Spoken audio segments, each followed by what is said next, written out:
Bonjour et bienvenue pour ce nouvel épisode de la formation vidéo clip 78, vidéo 360 degrés, matériel, logiciel et potentiel image. Nous allons aborder ici l'exploitation d'une caméra 360 degrés, donc qui filme en continu à 360 degrés dans une production vidéo. C'est ce type de boîtier et ce type d'image.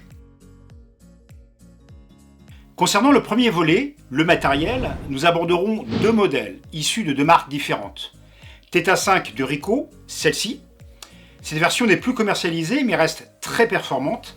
Elle nous permettra de balayer les fonctionnalités principales de telle caméra. Et l'Insta360 One X2, plus récente. Ces deux modèles se prêtent bien à des inserts vidéo originaux, comme nos plans drone, que nous pourrons exploiter dans nos productions pour diversifier et professionnaliser nos montages. Et on verra comment. Nous n'aborderons pas ici tous les modèles, marques, accessoires et montées en gamme, cela nous demanderait trop de temps et cela nous amènerait à des modèles très haut de gamme, voire ciblant le cinéma, comme l'Insta360 Pro 2 qui dépasse les 5000 €. Commençons donc simplement avec la Theta 5 de Ricoh, proche de 350 € en occasion, ce qui nous permet de montrer quelques caractéristiques de base d'une caméra 360 degrés. D'abord, la morphologie du boîtier, qui se caractérise par un design permettant une bonne prise en main. On est ici dans une logique de selfie 360 degrés. Cela sous-entend donc la possibilité d'accessoiriser le boîtier, typiquement avec un trépied, dédié ou pas, comme ici, ou une perche qui peut monter jusqu'à 3 mètres. La morphologie se caractérise aussi par deux gros yeux que l'on voit ici, grand angle avec une ouverture proche de 180 degrés qui permettent de filmer simultanément sur les deux faces et ainsi obtenir le tournage d'une seule image couvrant 2 fois 180 degrés. Ces boîtiers sont de petite taille et assez légers, proches de 120 grammes. On pourra retrouver sur certains modèles, comme ici, une captation son, enregistrement spatial avec 4 microphones intégrés au boîtier et toutes les connectiques usuelles USB, jack microphone, connexion à un PC et qui assure également la recharge.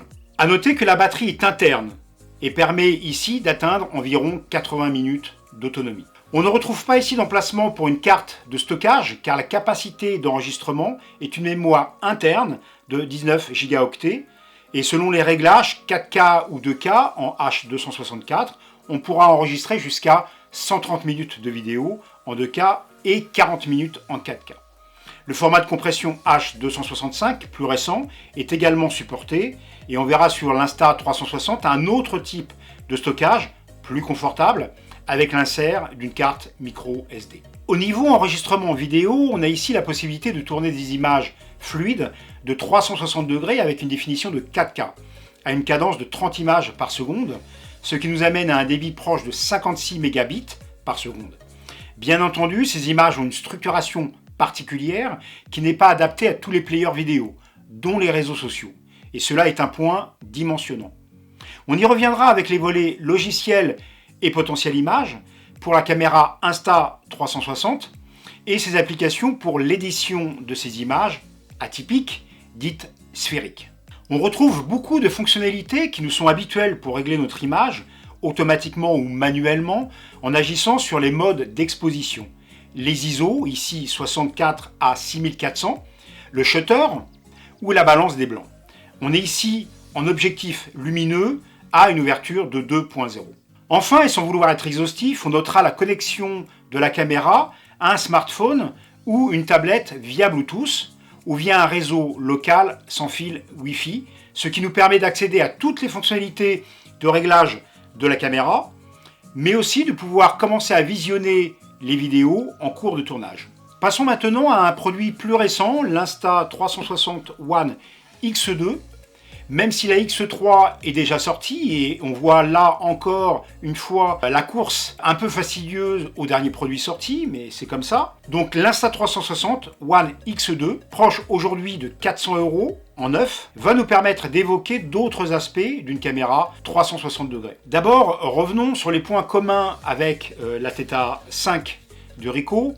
On retrouve ici beaucoup de similitudes sur le design, même si le poids atteint 150 grammes, avec un très bon grip, le port micro USB type C, les 4 capteurs sonores pour la sphère auditive, donc l'audio sphérique, l'ouverture à 2.0, etc., etc. La grosse différence que l'on observe ici est l'écran de retour vidéo intégré, qui élargit les fonctionnalités et les possibilités lors du tournage. On voit aussi un emplacement pour une carte mémoire micro SD, modèle U3, V30 ou supérieur ici recommandé. L'écran permet de visualiser en temps réel les vues des deux objectifs, comme ici, mais aussi d'accéder à tous les menus de réglage sur l'enregistrement en cours, de visionnage en vue sphérique, de paramètres ergonomiques, de connexion USB ou de paramètres d'image.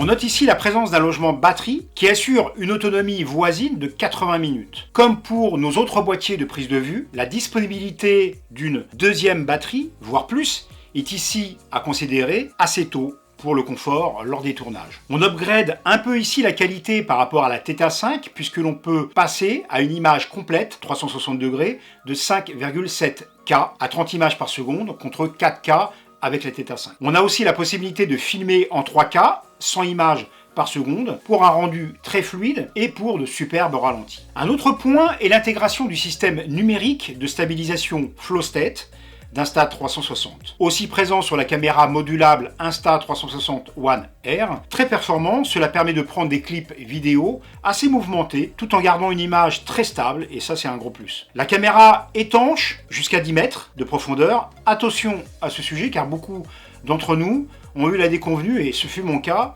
d'avoir des soucis d'étanchéité même en piscine. D'où l'intérêt de protéger les optiques avec ce type de protège objectif, ainsi que d'investir, si vous êtes plongeur sous-marin comme moi, dans une coque étanche de ce type, pouvant descendre jusqu'à 45 mètres.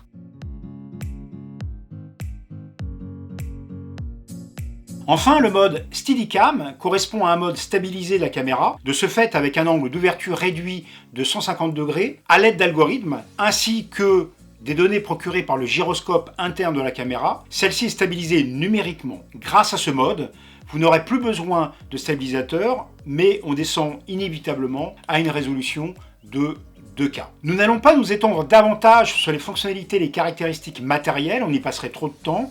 Je vous invite donc à découvrir les nombreux tutos très détaillés et de qualité sur YouTube et les caméras les plus récentes comme Insta360 One RS à 510 €, la One X3 à 540 € ou encore la One RS en version 1 pouce, donc hyper qualitative, mais qui fait près de 940 €. Vous y retrouverez les caractéristiques principales que l'on a vues précédemment, mais avec des variantes sur la taille et qualité de l'écran tactile intégré, l'amélioration de l'autonomie, une évolution des capteurs optiques vers du Sony CMOS demi-pouce, voire 1 pouce pour l'Insta360 One RS, la résolution 360 degrés qui passe à du 6K pour des images mieux définies ou la sensibilité aux basses lumières. Mais on peut aussi perdre certains avantages comme l'étanchéité de la One X2 et on fait alors face au choix entre la caméra d'action ou la priorité à une image premium. Passons maintenant au volet logiciel, car la prise de vue 360 degrés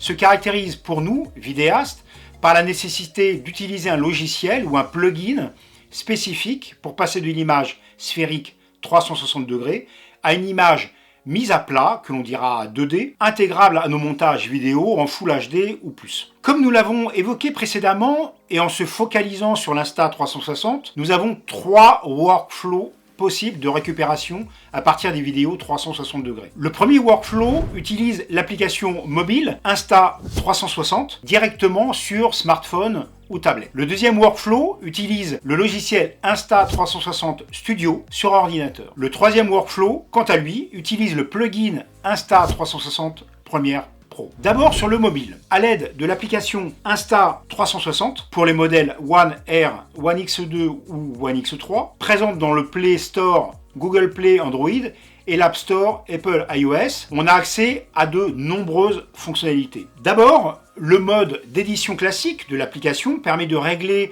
le rapport hauteur-largeur, le découpage rapide des vidéos, la vitesse de défilement, des filtres, la musique, la stabilisation flow state, déjà évoquée, le suivi de cibles, la calibration chromatique, etc., etc., jusqu'à l'exportation vers de très nombreux formats, dont YouTube, Facebook ou autres. Mais les fonctionnalités vont bien au-delà de cette édition classique, puisque l'on dispose de possibilités créatives très intéressantes avec le mode Stories, en deux parties, ShotLab et FlashCut. Ce menu Stories renferme de nombreux scénarios automatiques pour des montages simples et créatifs. À titre d'exemple, parmi 31 modes créatifs que je vous balaye ici, on retrouve le split jump, saut et transition dynamique, le shadow clone, pouvoir se dupliquer sur une seule vidéo, le stop motion mix, stop motion mélangeant les lieux, le fly lapse, pour pouvoir avoir l'impression de voler dans les rues, ou le clone trail, possibilité de figer ses déplacements à plusieurs reprises. Je vous invite à voir le très bon blog de Studio Sport, lien ici en description, qui rebalaye un grand nombre de ces fonctionnalités de cette application Insta360, mais aussi les nombreux tutos sur YouTube et le site référent de la marque Insta360. Voyons maintenant le logiciel de montage Insta360 Studio sur ordinateur. On retrouve les fonctionnalités basiques d'édition, mais aussi des compléments spécifiques à la nature de la source, qui est une vidéo 360 degrés. Concernant l'édition vidéo classique, une fois vos vidéos 360 degrés chargées, on retrouve la possibilité d'insérer des keyframes pour localiser les points clés de vos enregistrements et en préparation de cut ou de transition.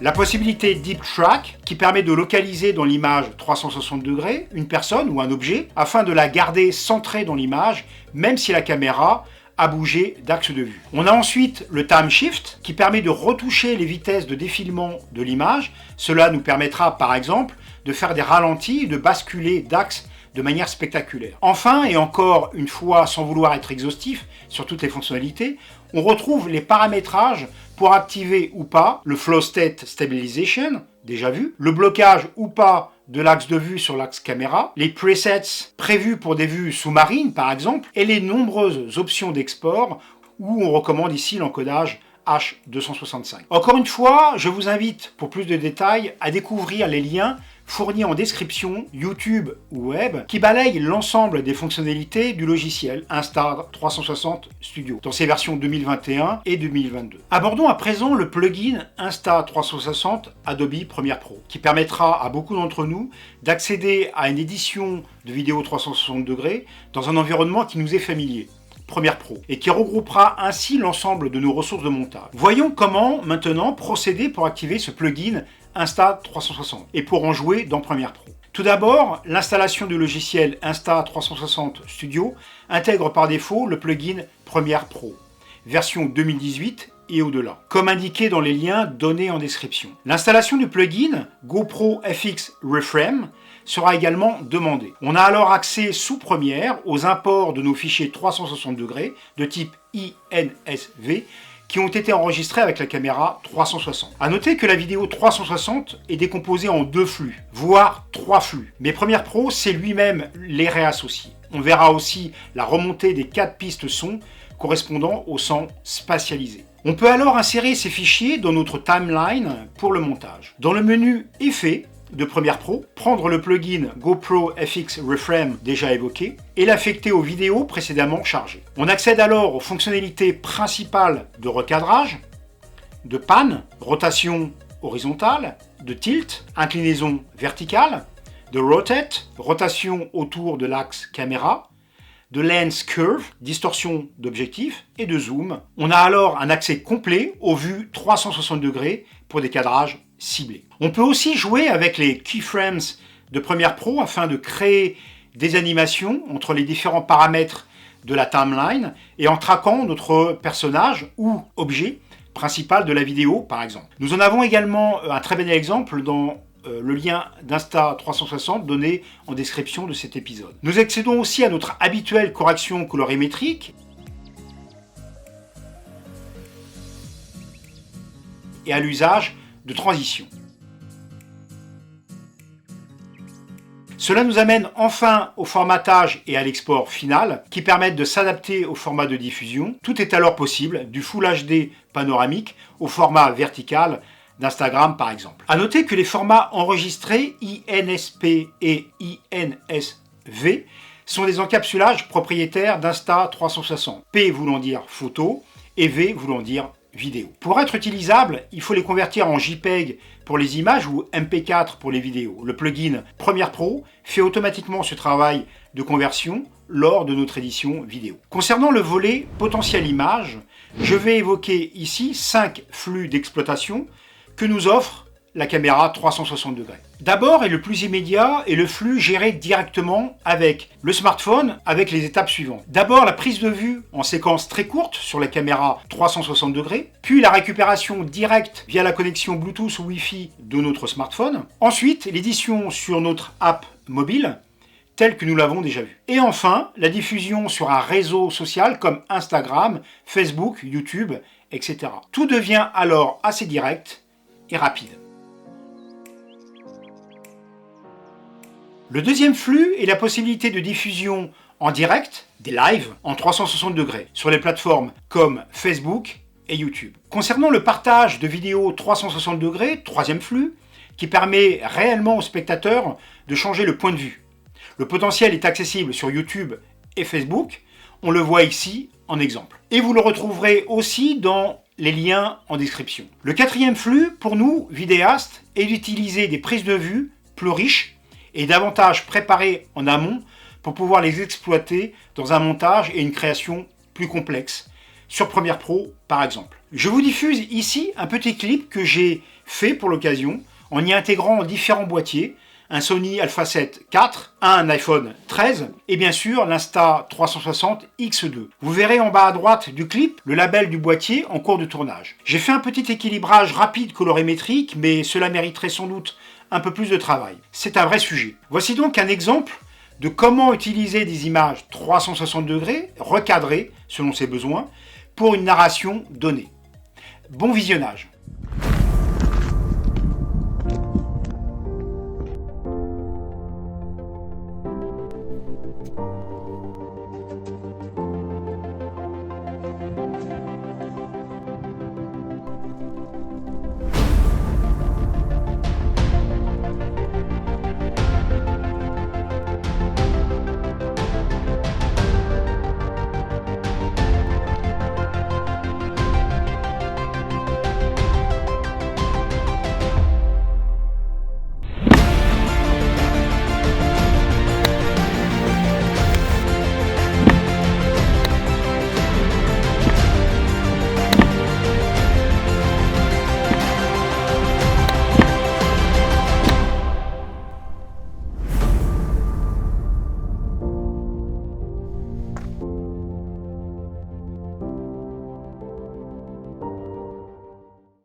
Voilà, enfin et en cinquième flux, et pour montrer le potentiel business pour nous vidéastes, j'évoque la possibilité de rentabiliser notre caméra 360 degrés en faisant des visites virtuelles, dont l'immobilier, l'industriel, les musées, entre autres, sont particulièrement friands. Mais pour cela, il faut s'appuyer sur un workflow qui nous permet, 1, de construire la visite virtuelle. On se promène ainsi dans un intérieur en passant de pièce en pièce et en ayant des photos 360 degrés, et 2, de pouvoir le diffuser à des clients via un player spécifique. Ce type de visite virtuelle est un plus différenciant pour les agents immobiliers, mais aussi les particuliers, pour présenter un produit immobilier en vente par exemple. Le business existe donc bien. Voilà donc en synthèse le processus de création que je vous donne aussi en lien dans la description de cet épisode, jusqu'à l'obtention d'une visite virtuelle. Cela passe par les étapes suivantes. En premier lieu, comme déjà vu, la captation de photos 360 degrés à des points clés du site visité.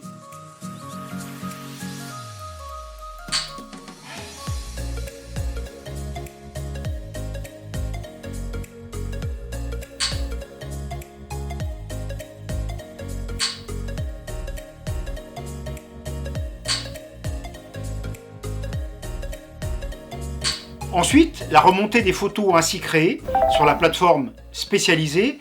Je prends ici l'exemple de Matterport, qui est leader en la matière et dont le lien est donné en description de cet épisode. La plateforme Matterport, au travers d'algorithmes intelligents, va associer les différentes photos captées pour en faire une visite virtuelle continue. Enfin, on accède au player de Matterport qui permet de naviguer dans la visite virtuelle et de la partager à d'autres personnes ou des clients. Bien entendu, tout ceci n'est pas gratuit et cela impose de s'abonner à l'option la mieux adaptée à notre business. On peut commencer gratuitement pour se faire la main et appréhender la technique et le processus sans diffusion à des clients. Et dans un deuxième temps, accéder à des options de type pack de base à 9 € par mois ou Pro Business à 62 € par mois, voire plus, selon le business envisagé. Voir lien en description. Voilà pour ce survol de la vidéo 360 degrés. Vous pourrez donc trouver en description de cet épisode quelques références internet intéressantes en la matière, en particulier sur la gamme Insta360 et sur Matterport. Vous y retrouverez aussi beaucoup de tutos pédagogiques pour tous ceux qui veulent aller plus en profondeur. Merci pour votre écoute. N'hésitez pas à nous glisser tout commentaire qui permettrait d'améliorer, voire compléter cet épisode dans des mises à jour futures. Cela servira à l'ensemble de notre communauté. Merci également pour votre like sur cette vidéo qui aide à positionner la qualité des différents épisodes produits. De même, n'hésitez pas à vous connecter à notre groupe privé Facebook, Formation Vidéo Clip 78, lien en description, qui nous permet d'interagir entre nous tous. Merci pour votre contribution. Pour finir, avec ou sans caméra 360 degrés, je vous souhaite d'excellents tournages.